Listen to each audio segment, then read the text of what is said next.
let's say, the organization itself. Right. Yeah. Okay. That's an interesting. By the way, Rama is the most fashionable farmer I've ever met. He's also a model, so he's available for hire. Let's see. Just drop him a line. So, in your answer, you mentioned a key word that I talk about all the time, and that is resilience. Right. Yeah. So you've got quite a deep background in plant physiology and botany. So, what parallels do you see with biological resilience and the resilience that we as individuals need to survive in the modern day workplace? If you ever read many different biographies of successful people in the world, you're gonna always find the overlap dots between these people. Yeah. Whether they came from broken home family. Yeah. Yeah. Because if you're just in your comfort zone, like the genes in the comfort zone, by crossing with each own, then they're gonna get weaker at some point. If there's a diversity in these genes, then actually they became more resilient. That's the truth for organizations, do you think? If I people think so. all thought the same, they would never, and this is the thing, people think that staying the same means you're staying the same.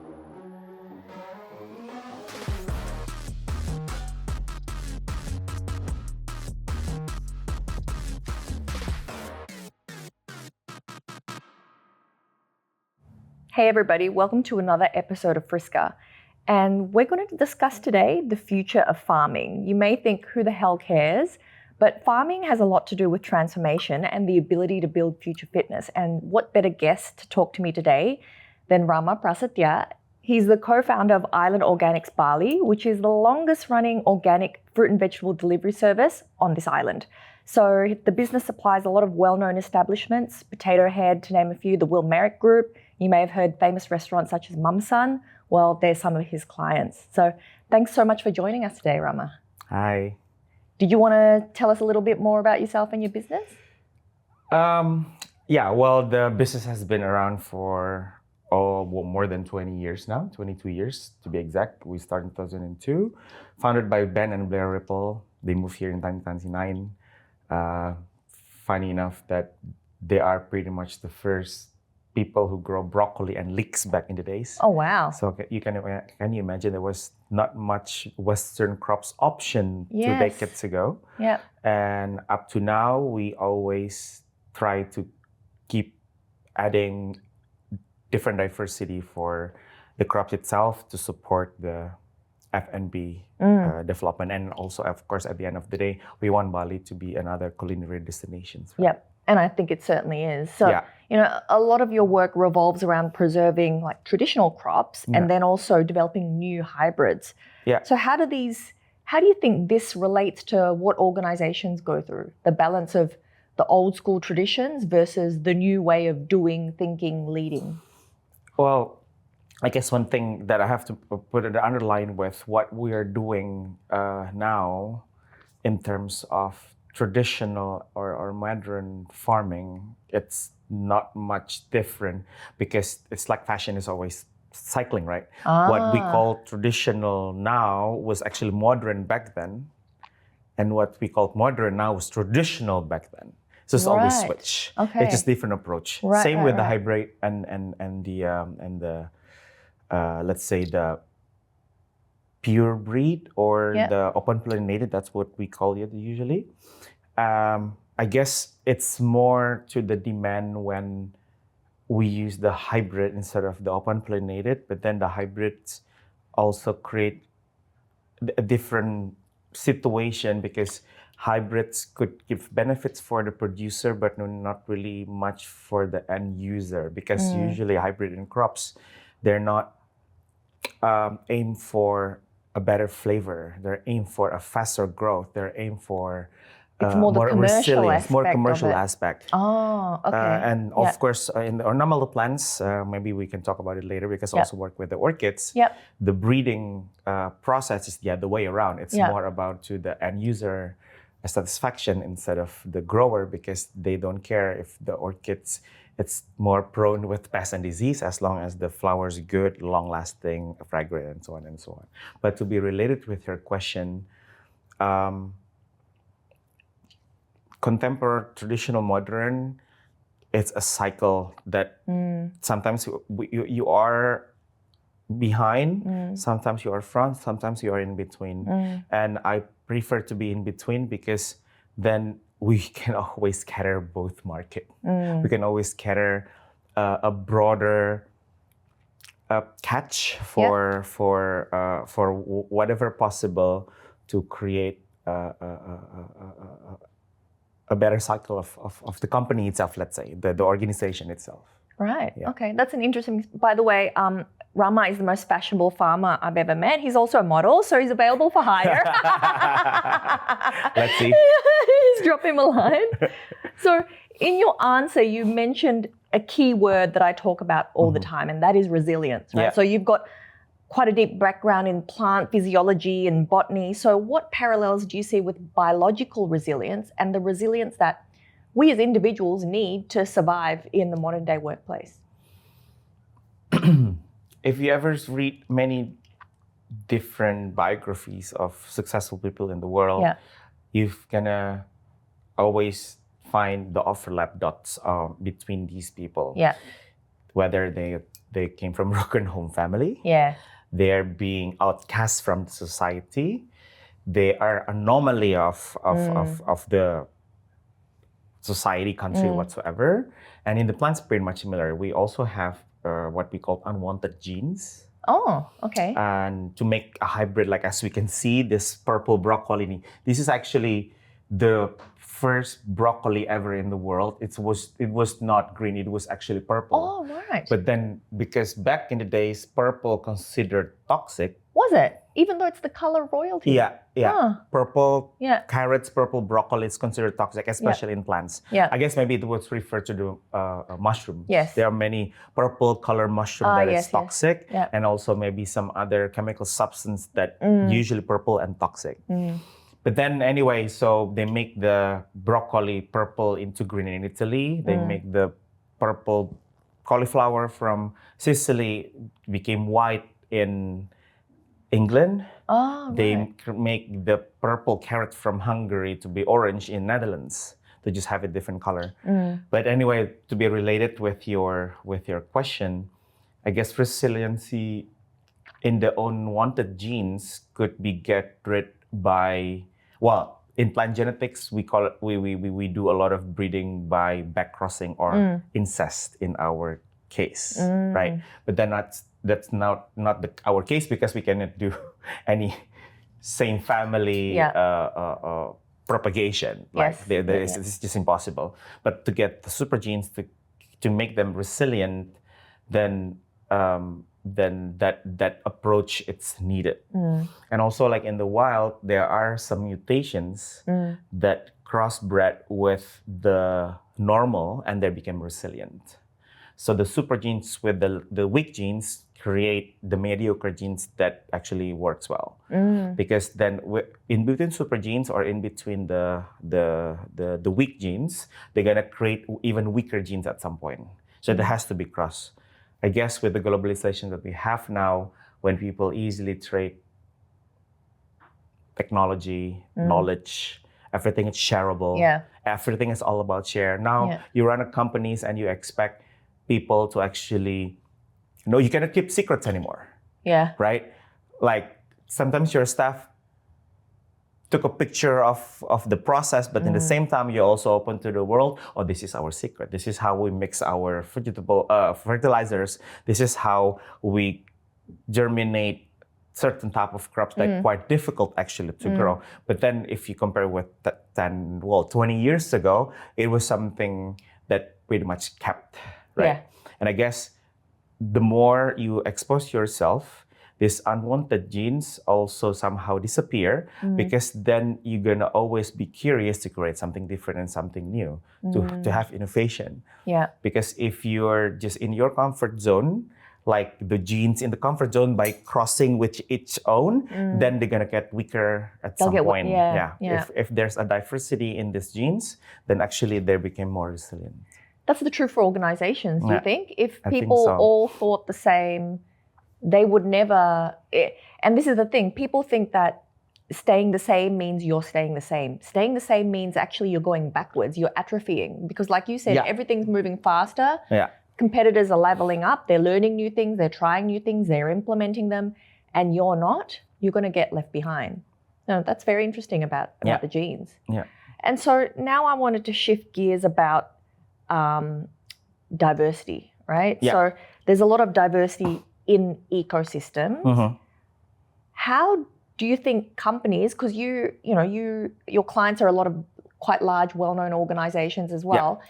How do you yourself within your business have incorporated not just diversity, but diversity and equity? And how do you think, and what have you noticed from your clients? What have they done to promote diversity among their workforce? We actually have our motto, eat locally, enjoy diversity. Oh, right. Okay. And as you can see in front of us, there's a lot of different vegetables, and all of them grown in just in one area. Right. And as we speak, in many parts of the world, you don't only eat like 1 or 2 dishes, like especially as in the tropics. Or let's we're very say, lucky. Yeah, we we're have very everything. lucky. We can grow all of these throughout the year, and then from 2 or sometimes 3 different type of carbs to like many different type of vitamins and protein, animal protein, plant protein from the sea, from the land, and everything. The diversity itself needed, like again, related with your previous question or statement, that it's adding. It's like in when we talk about forest canopy, there's the forest floor up to the 3rd level or 4th level of canopy, like 30 meters above sea level. Every single layer has its own ecosystem. There are some arboreal animals that never come down, like in Javanese gibbon, they also never come down, for example. And there are orchids that grows above the ground by being epiphytic, attach themselves on the tree bark. There are another orchid that also never go up just because they don't even have a green chlorophyll to produce food, and they just like grow down there. But then every single layers needed to survive. It's like, in the company hierarchy, you have the leader all the way to the forest floor. But then it's actually, I always put the analogy of a mountain. When you are successful, you're in the top of the mountain, but you're alone, right? And then it's getting diverse and diverse and diverse all the way down. But then when you're getting down, actually the organism itself also is getting less complex, because usually in the top of the mountain, they have to be very resilient. They have to pass through all of those stages. And when you're on the top of the mountain, the oxygen level is very low. It's very cold. You have to get through very stroking sun during the day, because you're closer to the atmosphere, and also the atmosphere is thinner. So I guess as again, on the top of the food chain or leader, or in this case, in the cycle of the diversity itself, when you are on the top, you just have to remember the diversity actually getting lesser. When you're successful, you're dealing with lesser diversity, because the diversity is in yourself. Because you helicopter view the entire diversity. And this is how I run the company. Like, try not to micromanage. So how do you make sure you have diversity within yourself? Because I've been experienced all of those diversity, right? I mean, I don't think I'm on the top, but definitely not on the top. I'm maybe like somewhere in the middle, hopefully, or maybe a bit lower. But at least I've seen quite a lot, not enough. I don't say it's enough, because I want to see more, and we want to always see more. And I guess human has vision or sometimes hearing memory, so it depends, or both, sometimes audio visual. And I think I got lucky within just like a couple of times, even once. If it's audio, it's easier for me. I'm not the really visual person. I'm more audio version. But then I could not really listen to what the plan wants, right? But again, farming, it's a complex, multidisciplinary sector. Yep. Like we need physics, biology, of course, chemistry. You need to know the meteorology on geophysics. You need to know even astrology sometimes if you do biodynamic. So the diversity in this organization is not only like just to grow to sell, but to grow to sustain. It has to be always sustainable. I guess back in the 80s, Green Revolution changed perspective of human and make us very monocultures in many ways. Not only to grow the crop, but also as a personal being. I felt like when I start to grow different things, and of course I start with orchids, and you cannot just grow one type of orchids, right? You're gonna have like dozens of different orchids, even sometimes hundreds. Then I apply that in the vegetable industry, in the vegetable company organization that I'm running, that this diversity actually helps each others to create a better ecosystem. How let's say very underestimated weeds, or back in the days that those weeds are not even valuable. Now I can make a lot of money from that weeds, not only because they're edible, but they're also beneficial for the bacterial growth on the roots. They're also beneficial to repel the pest or disease. Let's put it that way. So I guess diversity is also like you have to see every single how potential. they interact with each other, how they intersect. And you have to see the potential, because sometimes the unwanted ones, the unwanted genes could be also potential.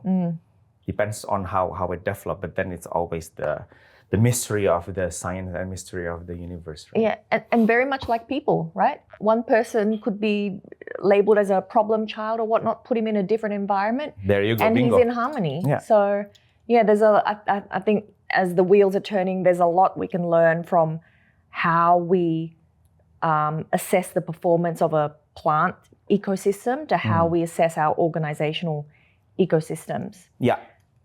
I could not be more than agree than that. But I guess, again, human is one species, right? Yeah. But then human also came from different races. Human who lived up in the mountain, or human who live closer to Arctic, compared to human who lives in the coastal area. Yes. But it also depends, coastal in the bigger land or coastal in the smaller land. Because I guess their brain capacity develop in different level. The one in the coastal land, the tiny, usually they're smarter because they have to be more resilient. Like they don't have much options to forage, because they don't have, they don't even have what do you call it, grasses. Like people in Limbata or La Malera, when they're like coming only from a small island, they only live their life from whales. They only could get vegetables once in a month, going out from the area, go to the main capital in Kupang or somewhere. But then these people are very resilient, they're very smart, because they have to always think how to survive. Right. So question, so I help organizations accelerate their transformation or transform, better. It's a more positive experience for people. And often when you start a transformation, no one cares. And often it's only one person saying, hey, we have to do this. So, we can talk about, I'd say the entire farming practice is going through a transformation. Right? We're moving away more and more from traditional farming to organic. And you see it here in Bali. Everything's sustainable, everything's recycled, upcycled, etc. Very conscious for the planet. But it's now moved into mainstream. But it wasn't always like that. It used to be seen as like the edgy kind of tree-hugging hippie movement that no one wanted to be part of. And so, you've been in organics for 2 decades now. And in the beginning, I'm sure there wasn't the overwhelming support that organic sustainable practices and produce have today. So what insights can you share when you were leading that movement? How did you manage to create, well, not just you, but you and your partners, how did you create the groundswell of support and momentum that you have now? And what can we learn for organizational transformation? I guess luckily when we started organic farming, the entire society also shift. So we're not alone. We're not fighting alone. Yeah. We were fighting with some other entities. Well, of course, in hospitality and F&B that related with us, because otherwise it's almost impossible. But then I guess transition also needs some adjustment process, right? Yeah. Like you said earlier, only one person gonna say, Yeah. oh, sorry, within many different sectors, from fisheries, farming to fabric industries, that we start with farming. Well, yeah, at the end of the day, fabric also came from the farming, Yeah. right? Yeah. So someone has to start. Yeah. And something different, something new is an alien.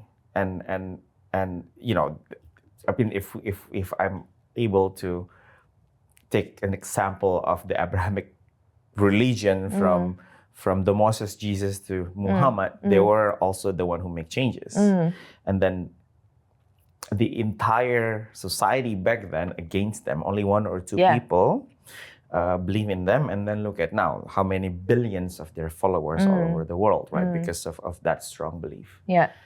And I guess related with farming, sorry, I was somewhere and then I forgot. Muhammad moved down the mountain. I know, from the mountain, from here, from there. What was the question again? So, like, you know, in the beginning, I'm sure. Oh, the transformation. Yeah. Now you've got this groundswell of support and momentum. In the beginning, I'm sure it was bloody pushing shit uphill. I'm sure it was hard. Yeah. It's still hard up to now. It's still hard. Up to now. Yeah. But I guess, again, the highlight of our existence is not only about being organic. Because even if we're talking about organic now, that's kind of a bit bullshit. Like, organic became capitalist. Yeah. Part of capitalism itself. Okay. If you have to be certified, then you have to pay a certain amount of money. Yes, you do. And then this registered certification company also sometimes not reliable. Yeah. Especially in this country, right? Okay, sorry not to mention anyone, but then that what happened. Yes. That's also the reason why a certification company in Indonesia is not well claimed. That's why people go to foreign country. certifications. Yeah. But then the other extreme, like in the States, from what I heard, they stop certificate their crops. Oh. But then they do only first party acknowledgement. So they only sell to whatever local. Then this movement also starts to become another thing, that what we call now the carbon footprint. Yes. So people wants to also reduce the carbon footprint by not buying things out of their region. Yes. They're just going to buy things from the local region. Then we can cut the middleman, we can cut the certification, we can cut all of the unnecessary tools to create that harmony. Because the harmony of organic, it's also a harmony of diversity and what's get to make things easier. Easier, simpler, faster, safer. But when it's like combining with the entire hassles of different organizations to just get, let's say, importing seeds. I mean, we import our seeds. We have to, because like many of these cannot fruiting here, or like this cabbage, there's no way possible to create a flowering cabbage in Indonesia. But then cabbage has been pretty much our staple for some times, right? Because of the colonialism and everything else. So there are still moments that we have to not give up, but then tolerate. We have to tolerate a bit of unsustained approach. But then I guess the way how we survive and the way how we develop and the way how we grow, we cannot just like turn your palm like that. You have to do it a bit by a bit. And then you have to really be not only being open-minded, but you also have to listen. You have to also listen to many different aspects, again, from the commercial aspect, from the personal aspect, what actually people need. Because sometimes what they want is not what they need. Right. What we need, not what we want. Right. And that this is also like something that I think everybody needs to also develop. You need to know what you need, not what you want. Because like, okay, we want to always have junk food every day, but it's not what you need. That's what you want, right? And again, in the company, we also try not only introducing the exotic crops, but we also try to introduce some native crops that have been here forever and forgotten. Not as much, but at least it's enough to add value in the sustainability itself. Then, I think it's always from top to down, right? Like we start with the fine dining. The chef of the fine dining start to use those different crops or use different native staples, and then after fine dining, casual dining, and then just normal dining, and then goes to more commercial mainstream. Pretty much that's how it works. But again, we cannot work alone. Yes. We have to always work with someone. Okay, we are the upstream. Where's our downstream? And this is another issue in the farming industry regards to the market. That I think many grants, many focus only stuck in the upstream, not much in the downstream. Because again, if we want to process our end user to give more understanding that not only healthy for you, it's not about being healthy, it's more about being sane, right? Of course, everybody wants to get healthy, but it's just more for the sake of being sane. Are you leading change but constantly running into a brick wall of resistance? Maybe you've huffed and puffed, yet still not blown the house down. You are not alone. Resistance to change is one of the biggest roadblocks that leaders face, but it doesn't have to be. Imagine turning that resistance into momentum which drives you forward. That's exactly what my free 5-part mini course will help you do. It's called Shifting Resistance into Resilience, and in just 5 lessons, I'll walk you through proven strategies to break down those walls. You'll learn how to identify the root causes of resistance, engage your key stakeholders, yes, even the stubborn and loud ones, and build a culture that doesn't fatigue with change. It actually feasts on it. Sound good? All you need to do is click the link to get started, and the first lesson will be in your inbox. Don't let resistance render you powerless. Turn it into resilience that will push you forward.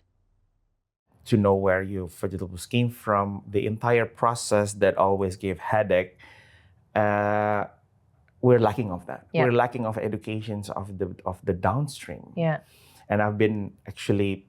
Is that why you start at the fine dining? Yeah. Okay. Yeah, because you have to start from the top. Less education and effort required from you, and then because they've got more visibility and influence in the F&B scene, it's like a halo effect. Yeah, right. They could be just like, Rama, send us whatever. Or, to the contrary, Rama, we want to have this broccoli, this exactly 5 millimeters a girth, exactly blah blah. Everything has to be exact. So sorry, nature doesn't work that way. I mean, on the top of things that almost impossible back then to be grown here, now we're able to grow them. You should be grateful already. But then people never satisfied. They're always gonna ask more. But this is also the questions, like after this sustainability approach to create people more sane in our sanity, what's next? What's our next generation would highlight for their next generation, their other next generation, their following generations, right? If you think about it, because of course, like in the sustainability business, how many years we start doing this, like in the millennials, right? Like less than 20 years. Let's say maybe 10. Maybe not even. But I feel like we're all already in the point of like the glass is already a bit full. And then it's about to spill. And then where we're gonna put the spill, or how we also adding the capacity. Yes, there are many commercial mainstream area that haven't been touched. But once it's there, it's actually gonna be faster because the highly contaminated disease usually spreads very fast and usually spread down there. Right. Right. Okay. And so you mentioned reviving forgotten crops. And so, when you're preserving and reviving these forgotten crops, you're also kind of reinvigorating cultural heritage. Yeah. And so my question is, how have you done that within your own business? And some of the most successful F&B venues here have done exactly that. They've revived old traditions that no one knew about, made them cool, and integrated them with kind of Western philosophies, Western influences. What are some techniques or strategies that you've found that are particularly effective? People in that level, they don't eat to satisfy their tummy. They eat to satisfy their curiosity, right? To have values. Yeah. And we just start from there. Like put values on the crop stories, the background behind the scene, the BTS, like you say. Yeah. The historical value, the geodistribution, where it came from, why it formed like this. I guess maybe in our younger generation, we are more interested to know what's the nutritional value. Yeah. But people don't really care about nutritional value anymore. Yeah. I've been asked many times, especially by my own people, by some other Indonesian fellows, what's the function of these broccoli? Why the broccoli purple and that's green? It's pretty. Well, I mean, like the function is, yes, it's pretty and it's just gonna make you full. That's it. Stop. Yeah. And especially when they try something unusual or taste different, they're gonna be always marketed. Like for example, beetroot. In many Indonesian societies, they still think beetroot. It's a medicine. It's a supplement. It's not a food. Because the way how we treat food or farm product back then was just a lower class food. That's it. But now in our generation, they treat these vegetables like medicine. So you use your food as your medicine. You just eat balance. And have them as a medicine. But what's the question again? So I'm always rambling around because there's a lot of different subjects. It's about how when you're reviving forgotten foods, the forgotten crops. Yeah. And the value, the cultural value, of course. And I have to also see like where it came from. Like I have to say when we start to sell this purple broccoli, they some of the chefs say, like, Rama, that's too man's made. Wait a minute, not really, because the first broccoli ever was actually purple. Yeah. It just goes back to the normal broccoli. Oh I bought you. Okay. Yeah. Okay. Done. Something like that. Something like that. But I mean, I'm not telling bullshit. It's just like the truth. It is the truth. People just forgotten what the truth is. Yeah. Exactly. Yeah. So that approach apparently works well because again, maybe we used to be in the generation when we go to West Jakarta and eat the noodle from bakmi gang mangga that has been there for decades. Yes. And every time you go there, the flavor, the seller, everybody's the same. Exactly. Right? It's like stepping back in time. Yeah, stepping back in time. But then this new age restaurant, they're gonna keep evolving and they want something different and something new, like fashion. And I guess I take advantage of that kind of cycle. Yeah. And adding values, adding stories. So when people eat as humble as Asian yams that quite forgotten here, the greater yam, it's equal with konyaku here or equal with nagaimo here. Very forgotten. Like I haven't seen anyone actually grow them commercially for the past 30 years. But it's gonna be something that make them proud. Yeah. Because of the story. Yeah. Right.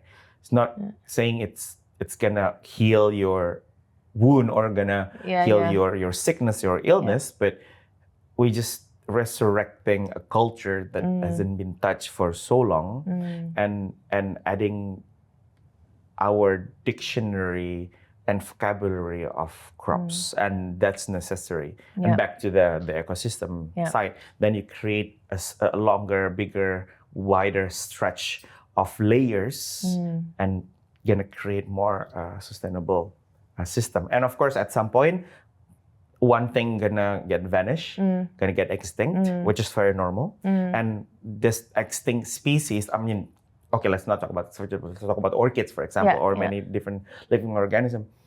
They got extinct. Dodo got extinct.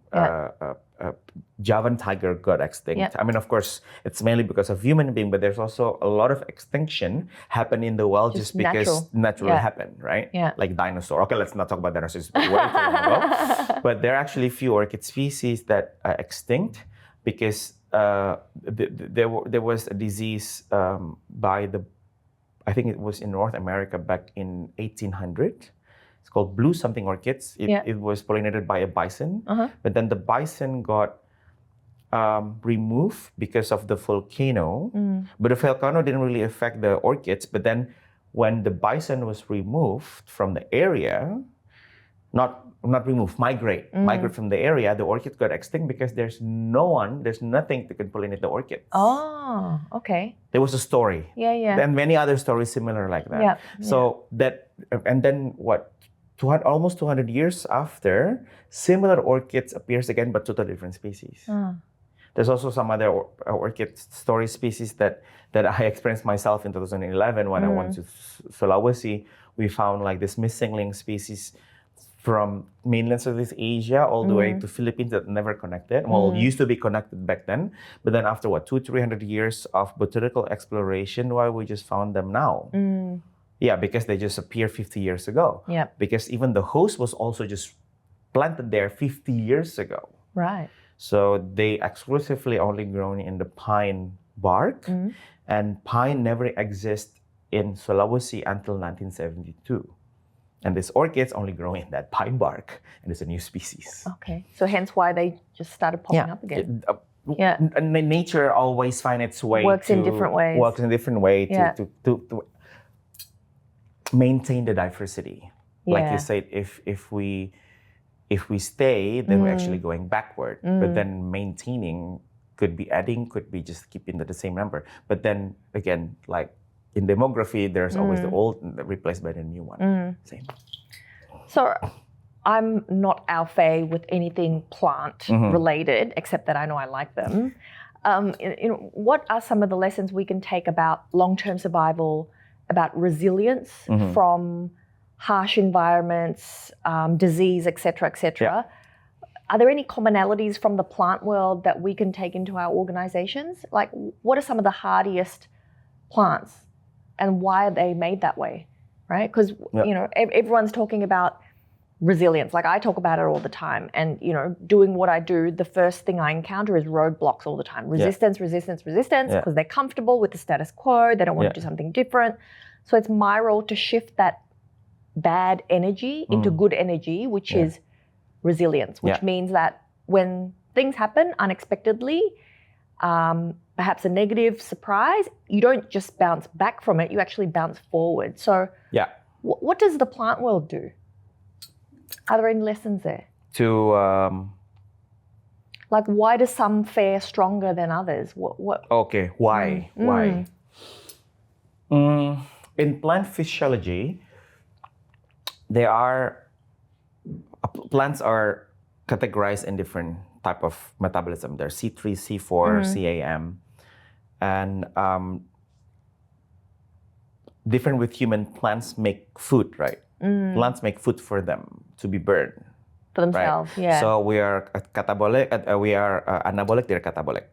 They make food. They eat their own food, or their food eaten by us, right? They create energies. They create I forgot ATP, adenosine triphosphate, in their tissues to make energies for them to be burned to eat. So that's why plants don't eat. Right? Okay. Plants eat themselves in a way. So what they absorb is like human being, animals, we eat our organic materials, right? Animals eat, a cow eat grasses, we eat everything, but everything is organic. Like, not organic as a term, but organic as a form. Right? Whereas plant, they don't eat another plant. They don't eat animal. Right? What they eat is the extract from the dead organic materials that became unorganic. Right? So, to this understanding. Then, there's also different latitude and altitude. Closer to the equator, just dry and wet. Getting further away, there's like longer, shorter photo period. There's uh, very high temperature, very low temperature, high humidity level, lower humidity level. So all of these factors create the diversity of plants itself. So I would say plants in the tropics, but it doesn't mean plant in the tropics is less resilient. Doesn't mean they're weaker. Yeah. They're weaker. Yeah. Because if you bring plant from the temperate to the tropics, they might survive for a bit, but less likely they're gonna sufficiently have their sexual cycle. Less likely they're gonna start flowering or adapt, and the other way around. Yeah. You might gonna be able to germinate banana in the Netherlands and maybe grow them with our technology these days, but then instead of maybe 2 years, maybe you have to wait for 5 or 7 years. Yeah. So it takes longer. Okay. There was a story back in the colonial era, now it's under PTPN 8 or 10, they have plantations for resin made from the pine and agathis saps. Yep. So in between those plantations, they plant macadamia nuts For? as border plants To just separate separate in between them. roads. Yep. So it's like road plants, let's say. Yeah. But then also, when we plant macadamia, it's not so big trees, looks nice, and then we can also harvest the nuts for food and snacks and whatsoever. I think they planted in 1880 or 1890 something. Yep. 1 year became a decade became a century, and then it just started flowering maybe 15 years ago. So it took them 100 years plus Wow. to become resilient, to start their cycle. Yeah. And I guess what to learn from there, I guess we can basically being adaptive, but always takes time.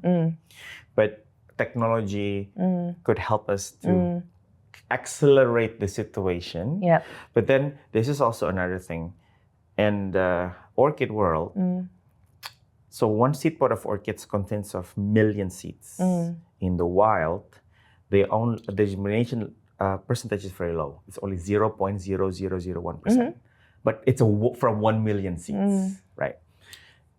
In the in vitro lab, because of technology, we can increase that 0.001% into 70%. Huge difference. But then there are usually 30 or 40% seeds that not germinate or not survive, not because they're unlucky, because the seeds also needs to. So you imagine you're in the forest, right?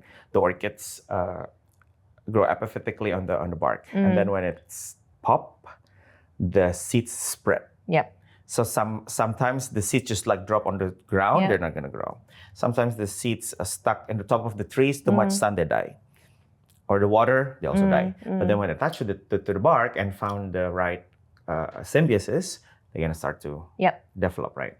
But then there's usually 20-30% that they don't survive, not because of they're unlucky, it's because they also they have the unwanted genes. So the natural process of orchid propagation is always more valuable than the one that we propagate in the lab. Because you force the genes, you force the unwanted combinations of these segregated individuals as part of your research, as part of your conservation for propagation for conservation. But then the resilient itself gone, because also helps from technology lessen the resilient itself. So I guess there's always two sides of the story, right? Yeah. Like you want to accelerate to have a better resilient, but then you're also gonna kill the other genes, the other stronger genes. You want to make it natural, Yep. but then it's going to take forever. So it's the balance of how much carrot and how much stick do you use, and what you just said, you have to be really patient if you want to build resilience. I think leaders don't have that patience nowadays. They want results in a quarter. Especially in our younger generations, everything is like, look at how fast they scroll the TikTok or Instagram. It's very instant. Like it's I mean, put away to ask them reading a book. Right? To see just one footage of a very small video, it's already boring for them. Ask them to read a book, it's going to be a lot of help. But I mean, I'm lucky that my daughter loves to read, and I guess in many different society in the world, they're still there. But how many percent of them? Let's say we're both Indonesian, right? Yes. And then look at our we are the second poorest in literacy society in the world, and with all of the technology, like everybody now have smartphone. Everybody's got the tools. Everybody got the tools. No matter age, no matter the financial background, there's even like the cheapest phone you can afford for your daughter, for example. And the parents don't have much monitor sometimes. They just like let them do the things because they also need to be busy to do something else. But this technology, I would say, sometimes it's also helped them to see the world, to have another exposure. So they became resilient in a way because they've seen different things from different world. But sometimes it'll also make them even more spoiled because they want more from what they only could get from the society because they've seen more out of there. Sometimes ignorance is bliss. Well, sometimes also in the plants, like sometimes like, I had enough growing you. I'm not gonna taking care of you anymore. And then, it's a bliss. They grow, they flower. Like, okay, what do you want, dude? I mean, you cannot force things. And I used to believe that everything is measurable, but love is measurable. Feelings are not measurable. Science make everything measurable. Religion, culture, and spiritual make everything based on feeling, based on intuition. And again, intuition is not measurable. And sometimes I just let the universe works its hand and let go. But then, of course, we need to have a basic understanding on where we want to go. Because otherwise, it's impossible to move forward. So I ask each of my guests these questions. They're rapid fire wildcard questions. Are you ready? I have to answer it immediately, right? No, I'll give you a few seconds to collect your thoughts. So the first one is, finish this sentence. Future fit leadership to me is? Future fit leadership. Understanding. Well, you have to understand when you're leading, you have people under you. You have your +1, +2, +3, and as simple as in my case, the weeder, or in your case, maybe a cleaning surface. You have to understand their positions, their needs, and understand their role. Everybody needs to understand each other's role to have a respect and have a mutual goals. Because then, without the mutual understanding of mutual goals and respect, then no, you cannot. You're gonna be a leader. And what do you think we need more of in future? Sane people. Where are they? Or the other way around. Or maybe we need insane people. I guess in this insane world, who wants to be sane, then at some point we need some people that insane enough. The crazy ones are the ones that have made big societal. The anomaly has been always 10%. Never more, never less. And I guess it's the time when the contrary between diversity and equal has to be blurred, and the anomaly has to be in the right spot. Okay. Because like without the anomaly, I cannot make these vegetables. And last one, a future fit organization is one that? Wait, the future fit organization is one that resilient. Because things gonna change all the time. Yep. Right? Totally. Things gonna change all the time, and then you have to be in organism we know there's evolution adaptation. Yeah. And evolution adaptations not always make them resilient. Sometimes make them weaker. But then in order to make resilient, they have to be weak first. The genes have to be weakened first. And then in between these weak genes, they're gonna be super genes that more resilient. And where can people get a hold of you? Where can they find more information about Island Organics Bali? You can easily get through our Instagram at Island Organics Bali, or order directly to the website www.islandorganicsbali.com. There you go. Thanks so much for your time today, Rama. I really appreciate it. My pleasure. And I hope you guys enjoyed that as much as I did, where we talked about everything from Moses to Muhammad to resilient crops and how we can unearth, long forgotten crops. See you next time.